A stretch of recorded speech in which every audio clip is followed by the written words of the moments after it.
आप सभी दर्शकों को अटल बिहारी शर्मा का प्यार भरा नमस्कार। दोस्तों, जैसा कि आप सभी ने कमेंट कर करके कहा कि काफी दिन हो गया अटल जी आप ग्राउंड लेवल पे नहीं आ रहे, तो आज हम पुनः एक बार ग्राउंड लेवल पे आ चुके हैं और कुछ खास मुद्दाओं को लेकर के आपको बता दें कि किसी कारणवश मैं ग्राउंड पे नहीं आ रहा था, लेकिन वह मेरे दर्शक क्या प्यार आप लोग करते हो, पर्सनली फोन करके बताते हो कि ग्राउंड पे आइए।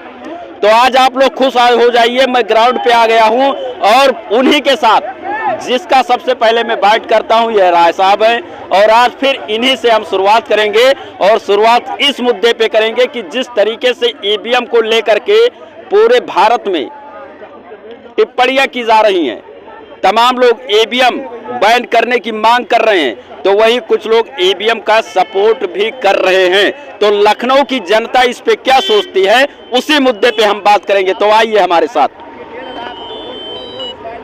जी राय साहब, आपका काफी दिनों के बाद हमारे चैनल पे बहुत बहुत स्वागत है। जी बहुत बहुत धन्यवाद। आपने मुझे आप अपने चैनल पर मुझे खड़ा होकर के आप हमसे रूबरू हुए, मैं इसके लिए आपको बहुत बहुत बधाई देता हूँ। जिस तरीके से आप देख रहे हैं ईवीएम के लिए लोग मांग कर रहे हैं कि ईवीएम को बैन कर दिया जाए, तो कुछ लोग ईवीएम का सपोर्ट कर रहे हैं।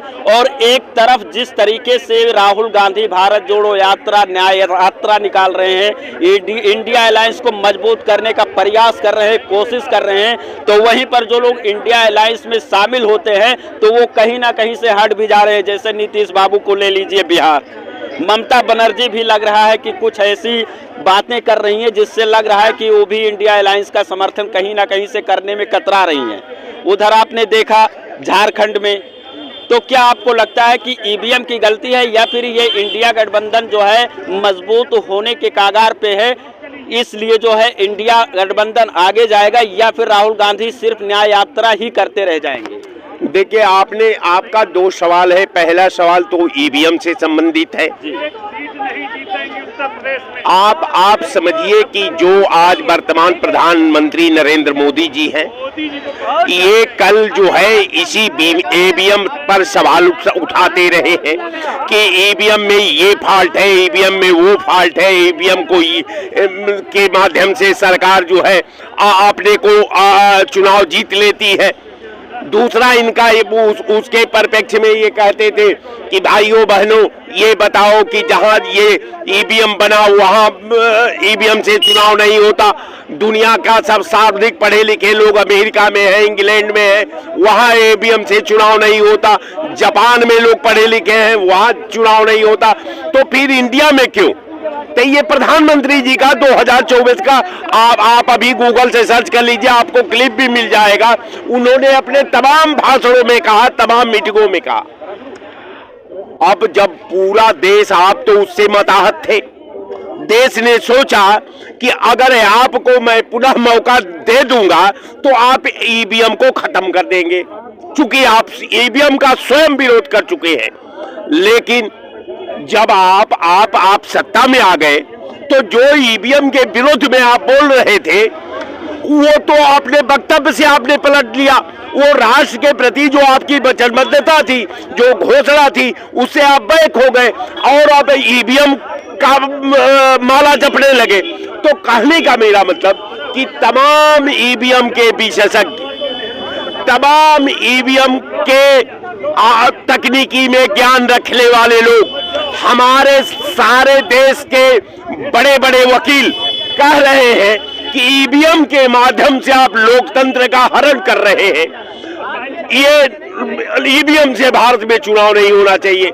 आप ईमानदार भी हैं, आप हरिश्चंद्र का दूसरा रूप भी है, आप में भाजपाइयों को राम का आभा भी दिखाई देता है।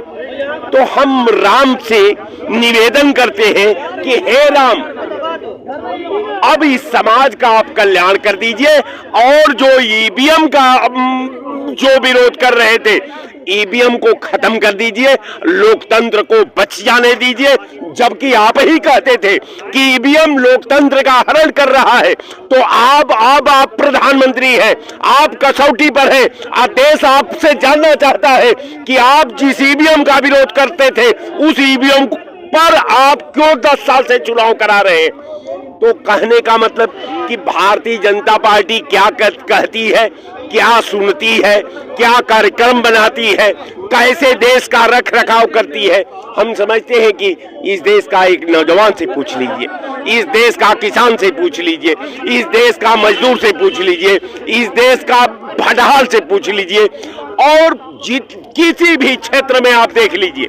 मैं बार बार कहता हूं कि मोदी जी 10 साल के अंदर 10 को काम बता दीजिए आप, 10 को काम, उसमें 10 को कंपनी, आप 1-1 करोड़ का हमको गिना दीजिए कि आपने अपने कार्यकाल में 10 करोड़ का कोई कंपनी बनाया। लेकिन तमाम लोग तो ये कह रहे हैं कि 10 काम नहीं 100 काम के बराबर, 1000 के काम के बराबर तो अयोध्या में राम मंदिर का निर्माण हो गया, प्राण प्रतिष्ठा हो गया। सबसे बड़ी बात है कि अगर उसको आधार मान लेते हैं तो प्रति वर्ष 2 करोड़ लोगों को रोजगार की बात आपने की थी। 10 साल के अंदर 20 करोड़ लोग आपकी वचनबद्धता की वजह से, आपके आभा पर विश्वास करके, आपके विधि विधान पर विश्वास करके, आपके विश्वसनीयता पर विश्वास करके प्रधानमंत्री बनाया। अब 20 करोड़ लोगों का बलि चढ़ गई। आप अपने कुर्सी पर विराजमान थे, आपने कोई बात नहीं की, इसलिए कि आपका कथनी और करनी में अंतर है। आपका वही कथन है कि हाथी का दांत खाने का और दिखाने का और, जो आप दिखाते हैं वो है नहीं, जो है उसको दिखाते नहीं। यही आपकी परंपरा है, यही आपका संस्कृत है, यही आपकी वचनबद्धता है। सर्च भी कर लीजिए, कि सर्च करिए कि दुनिया का सबसे महान व्यक्ति का क्या नाम है, गूगल पर अभी सर्च करके आप साबित कर लीजिए। राहुल गांधी को आप ईमानदार मानते हैं, राहुल गांधी को महान मानते हैं, आप फिर क्यों जो है इंडिया अलायंस में इनका जो है कहीं ना कहीं से दिक्कत देखने को मिल रहा है? राहुल गांधी का इंडिया गठबंधन की बात आप मत करिए। इंडिया गठबंधन हमने एक विधा का निर्माण जरूर किया। कांग्रेस पार्टी है, एक वही पार्टी है कि देश के हर ग्राम सभा में आपको एक कार्यकर्ता मिल जाएगा, इस पूरे देश के किसी कॉर्नर में। और कोई ऐसी पार्टी नहीं है जिस पार्टी से कांग्रेस की लड़ाई है।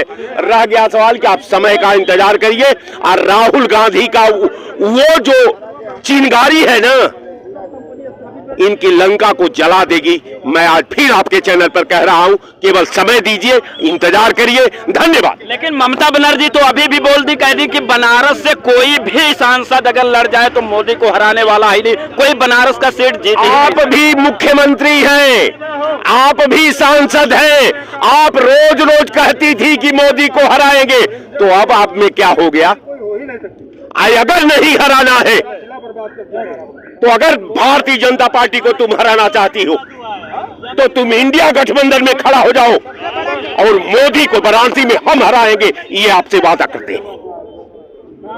ये वादा है कांग्रेस का कि मोदी को वाराणसी में इस बार हराएंगे। अब कब कैसे हराएंगे ये तो युद्ध में पता चलेगा। तो देख लीजिए, इनका मतलब है कि मोदी को बनारस में कांग्रेस हराएगा। और लोग हैं, क्या नाम है आपका? प्रिंस।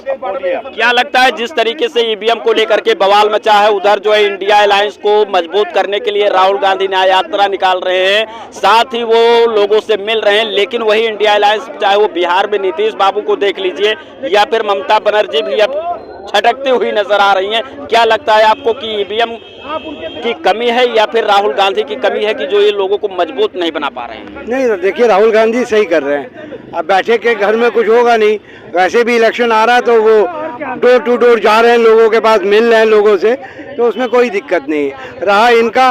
तो अभी जो प्रिस्क्रिप्शन का आया है, जो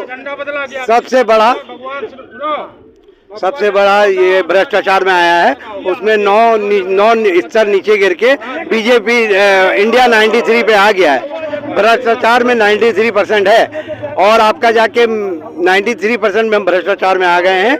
8 पॉइंट बढ़ गए हैं हम, जो अभी हाल ही में इंडेक्स आया है। IMF का जो आया है उसमें बता रहे हैं कि 80 करोड़ लोग गरीबी रेखा के नीचे हैं, और IMF ये बताया कि 15 से 29 साल के बीच में बेरोजगारी दर 80% है, जिसके लिए इजराइल लोगों को भेजा जा रहा है।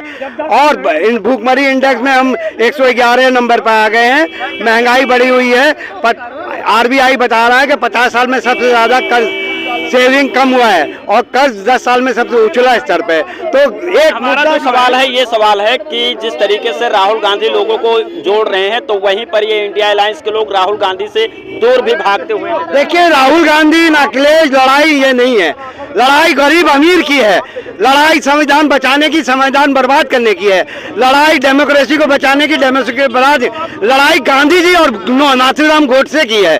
यहाँ जनता की लड़ाई। गांधी जी कौन है और गोडसे कौन है? गांधी जी कौन है, गोडसे कौन है? जो गांधी जी के विचार में है वो गांधी जी का समर्थक है, जो गोडसे के विचार में है वो गोडसे का समर्थक है। और ये लड़ाई आम जनता की मोदी से है, जो उनसे खफा है। पार्टी से कोई मतलब ही नहीं है, कौन पार्टी कितना कमजोर है, जो पार्टी लगेगा कि फाइट दे रहे हैं जनता उसको जिताएगी। मिला के आपके कहने का मतलब है कि 24 में बदलाव हो जाएगा। 24 में बदलाव निश्चित तौर पे होगा, क्योंकि इनके मैक्सिमम सीट्स आ चुके हैं। अब 303 सीटें, सिर्फ 27 सीट कम करने हैं, वो महाराष्ट्र, बंगाल और यूपी से कम हो। क्या लगता है? लगता यही है। अब देखिए, बोलने वाले तो बहुत कुछ बोलते हैं, बोलने से कोई फायदा नहीं होने वाला है। और अब किला 2024 में बहुत ही प्रचंड जीत होने वाली है भाजपा की। अब किला 450 पार जाने वाले ये भाजपा। और अभी जितने भी राहुल गांधी जी पहले लाए थे भारत जोड़ो यात्रा, उनको खुद को नहीं पता था कि भारत तोड़ा किसने था। अब लाए न्याय यात्रा, 2040 में आएगी कांग्रेस ढूंढो यात्रा, उसमें हम भी रहेंगे, आप भी रहेंगे, ये सब जितने भाई दिख रहे हैं ना यहाँ पे, सब रहेंगे ढूंढने के लिए। दर्शकों को वीडियो देखने के लिए बहुत बहुत धन्यवाद। ज्यादा समय ना होने के कारण मैं ज्यादा बातें नहीं कर सकता हूं। और उसके बाद में जिस तरीके से लोगों ने अपनी अपनी राय दिया, आप क्या सोचते हैं कमेंट करके जरूर बताइएगा। वीडियो को शेयर कीजिएगा, लाइक कमेंट करना ना भूलिएगा। इसी के साथ आप सभी को जय हिंद।